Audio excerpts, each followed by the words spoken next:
What are the good values and the bad values of Canada? Here in Canada, everybody smiles at each other, but our hearts are evil. Well, if you like, assimilate. If you don't like, don't assimilate. But don't compel me to become you. 67.8% of Canadians are whites. So when a percentage of the population is there imposing their cultural things on everybody, it begins to rankle those who were here before you. The reason this place exists is the common law. There is a rule, a code everyone has to abide by. But when they tell you to go through the process that is required to achieve what you want to achieve, because you feel you cannot achieve it, you quickly run to racism so that they can water down the standards for you. Don't go to a park and start setting off firecrackers because it is your culture. My culture allows polygamy. Am I marrying 7 wives in Canada? Am I compelling others to do the same? Because all they care about is how can I become economically viable in Canada so that I can continue to live the life I want to live, either here within my enclave or back to where I came from. You're talking about immigrants bringing in bad behavior and using that bad behavior that they are very used to from where they are coming from to now come and mess up a system that has functioned properly because they've been able to enforce good behavior. That system that they enforced was the system that made Canada as appealing as it was for you to run to come down here. Then when you came down, you now want to corrupt it to where you are coming from. It doesn't make sense. What are these social cultural standards? Because that statement is very vague. So the cultural standards can be good or bad. So yes, what yes specific examples of these kind of standards that you're saying that are bad? Let me see if I can be as specific as possible. So, for example, somebody comes to Canada and, for example, Emeka mentioned it. There are designated places of worship. Everybody, there is freedom of religion in this country. Everybody has a right to worship whichever God they want to worship. But suddenly, some people have decided that blocking the road to pray is the only way they can worship their God. Without considering that some of these roads you are blocking is where other people for other religions are passing through to go about their day-to-day business. There was a ceremony. There was a ceremony the other day. I think it's one of those other Southeast Asian ceremonies. There is a park. I think somewhere in Toronto they said, please, we have banned the use of firecrackers. During that ceremony, those particular sets of people were blowing up crackers for over 2 hours in celebration of their culture.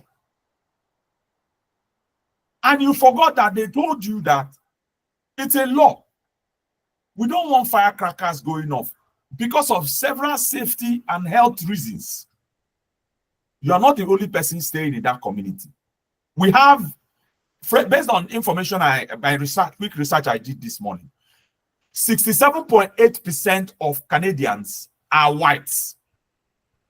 67.8. So the remaining is what constitutes the blacks, the Asians, the Filipinos, and the rest of them. So when a percentage of the population is there imposing their cultural things on everybody, it begins to rankle those who were here before you, right? Every time you are shouting racism, racism. But when they tell you to go through the process that is required to achieve what you want to achieve, Because you feel you cannot achieve it, you quickly run to racism so that they can water down the standards for you, so that you can pass through. Forgetting that when those standards are watered down so that they can make room for you to enter, it reduces the overall quality of either the product or the process or the service. But because they don't care about the longevity of Canada, because all they care about is how can I become economically viable in Canada so that I can continue to live the life I want to live, either here within my enclave or back to where I came from. And that is why they are driven with short-term goals. They don't care about the Canada, about the society, because they're not looking to make Canada better. They are looking for Canada to help them become better while they retain all the values and cultures from the place they moved to.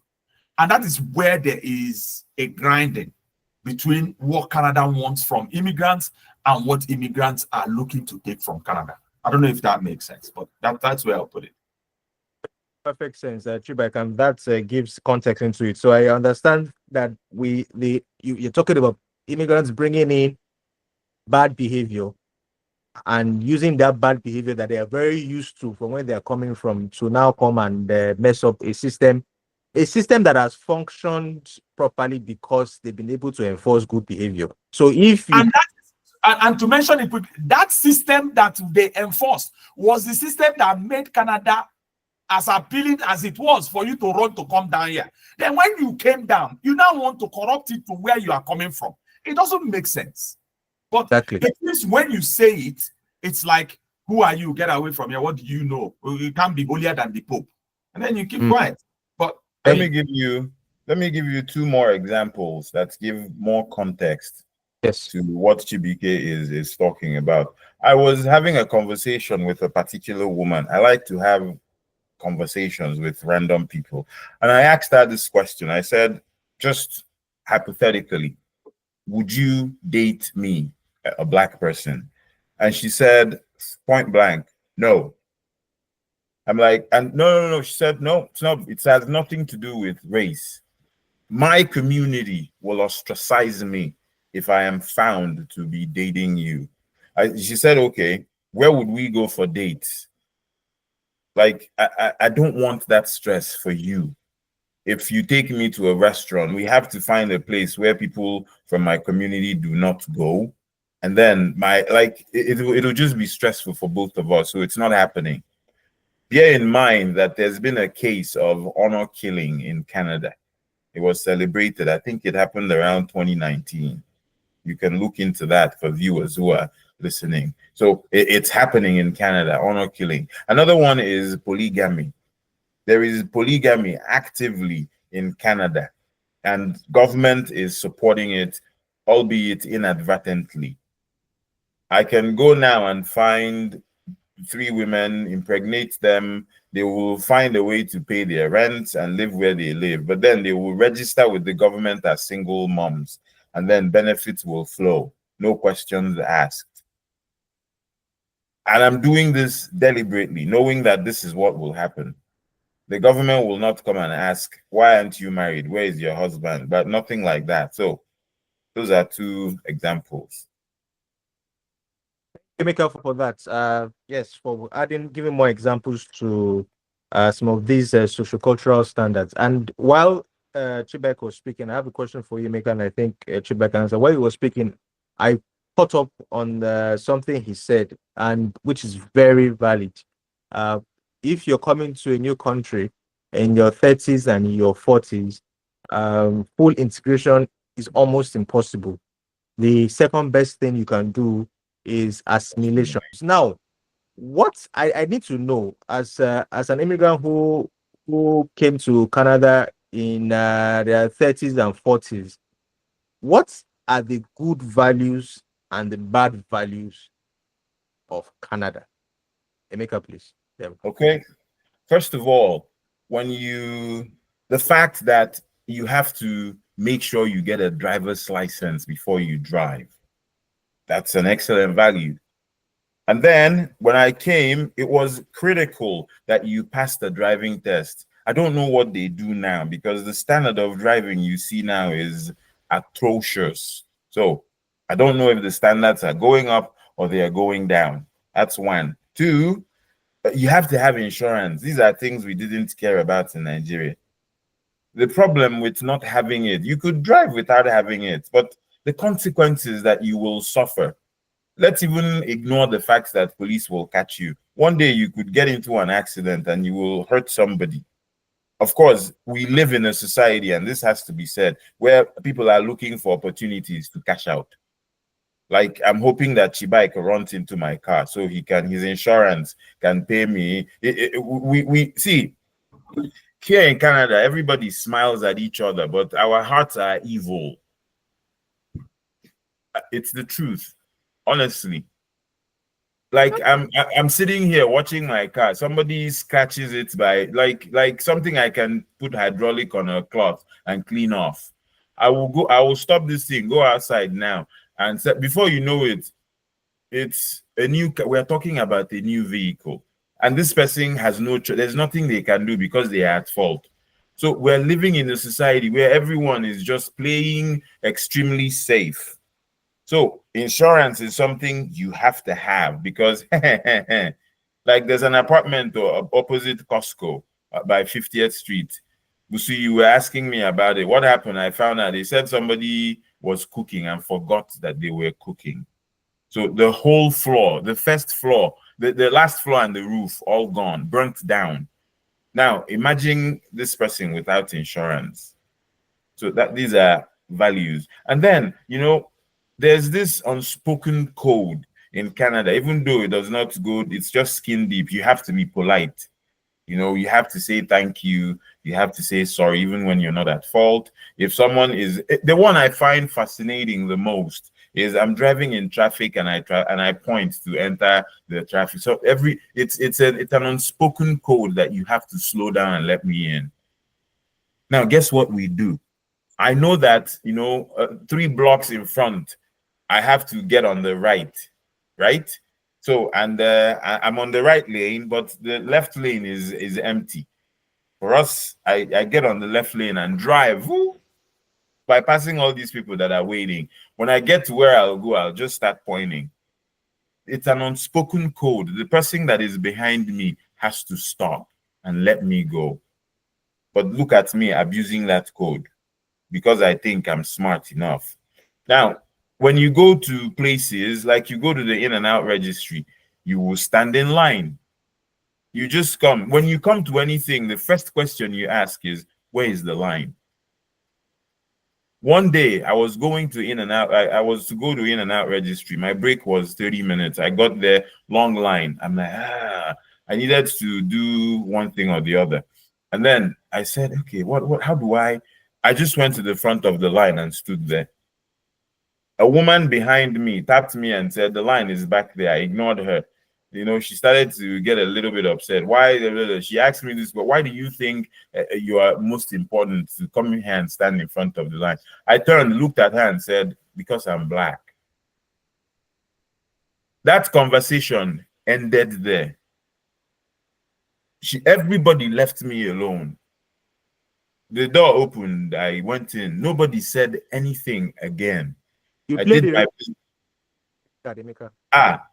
my business, but then I came out and I went to her and said, I was just joking. I was hoping somebody would call me out and say, and I would have gone to the line, but thank you for letting me go. I'm in a hurry. I didn't know anything else, any other way to convince you to let me. And, we just started talking, but you could have asked and all of that. I said, if I had asked you, would you have let me? So these are some of the issues. Now, this is me being mischievous. I'm not recommending that people go and do this. But the problem, like we keep saying, we're not against immigration. We're not, if you like, assimilate. If you don't like, don't assimilate. But don't compel me to become you. We've come to a place. The reason this place exists is the common law. There is a rule, a code everyone has to abide by. abide by it. Don't go to a park and start setting off firecrackers because it is your culture, right? My culture allows polygamy. Am I marrying 7 wives in Canada? Am I compelling others to do the same? Because if we start bringing out all of our cultures, and here's where this thing, like, here's where it pinches for people like me who want to obey the law. Because we come in, we come into Nigeria, Canada, with this sense of fear and apprehension. I don't want trouble. Oh. I don't want trouble. So you make sure before you get into anywhere, you are studying the rules and regulations and you want to obey it. I set up fireworks now. The police will come here and I'll tell them, oh, there's this festival in Nigeria that is happening. We're doing EDG festival in Nigeria. And in order to honor my forefathers, I have to release firecracker. They will turn around and leave me alone.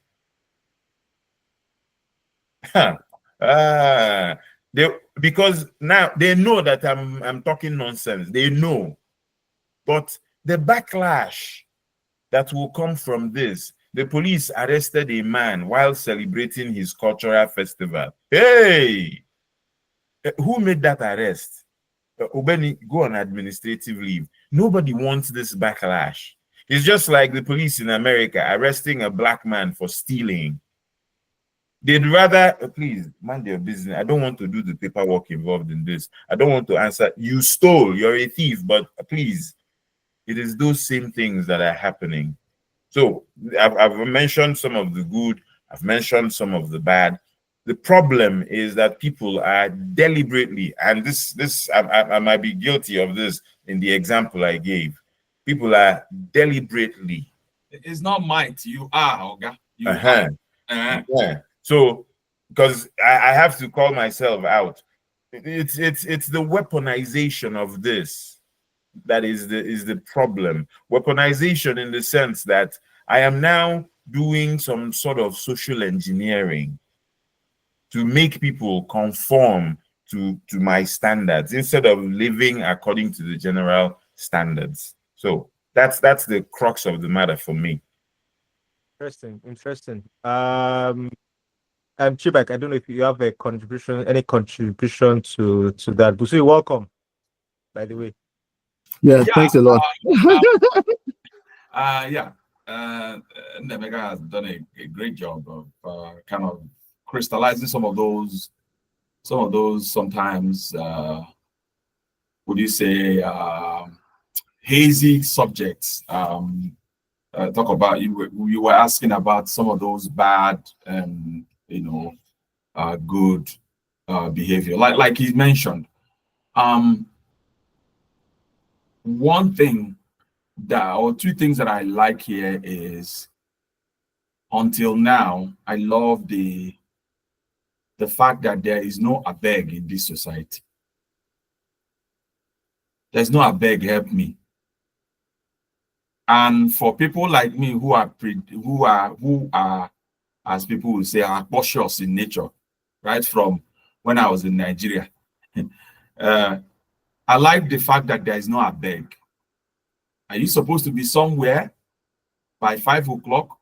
You are there by 5:03, 5:02. With a lot of soft words, they will be telling you that your chance is gone. It's Otilo. Forget it. Don't waste your time. There is no, I can tell you that, ask any Nigerian how many times they have said abeg in this Canada. It don't take, unless you are talking to a fellow Nigerian. See, please, like please in the actual sense of pleading for help or for consideration. They here. Because everything is well laid out. So that idea in Nigeria that that anyhow where I mess up, if I come in and say I beg, there's a chance that somebody might consider. That privilege is gone here. Forget it. And that has made a lot of us to sit up. You have an event by 4 o'clock, make sure you get there by 5:50, 5:55. You are supposed to attend an interview, you know what to do. You are supposed to do anything, you know what to do. And when you go contrary to the law, if the police stops you here, what you will be praying in your mind is, let my demerits not be more than 2 or 3. It's not whether will I get it. It's not whether will I pay fine for whatever the police stopped me for. That's not the discussion. It's not, please, when police come and say, I beg, you will let me go. It's not happening. It is, please, will my punishment be lesser or higher than, you have a standard you are hoping. This thing look like 4 demerits. So I hope say they will give me 3 demerits or 2 demerits. But you see demerit, you must get it. You see fine, you must get it. Confirmed, no argument. And that helps people comply to the laws.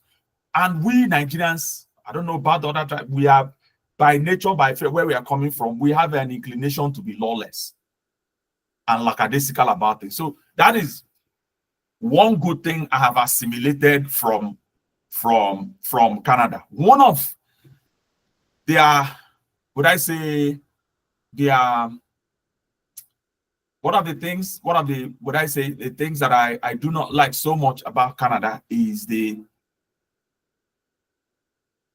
challenge with genuineness. So back in Nigeria, you don't second guess. As in back in Nigeria, you know who are your friends in the office. It's clear. It's as clear as black and white. You know who are your friends. You know who are not your friends. At least you know that one is clear. There are backbiters, but they too, they are careful of their backbiting because they know that if they are exposed, they will lose social currency. But here, backbiting is a value. Like, they appreciate it so much. I don't know why, but it's their culture. And they will be like, office gossip is one of those things that you have to deal with. And for a Nigerian, it is weird for me.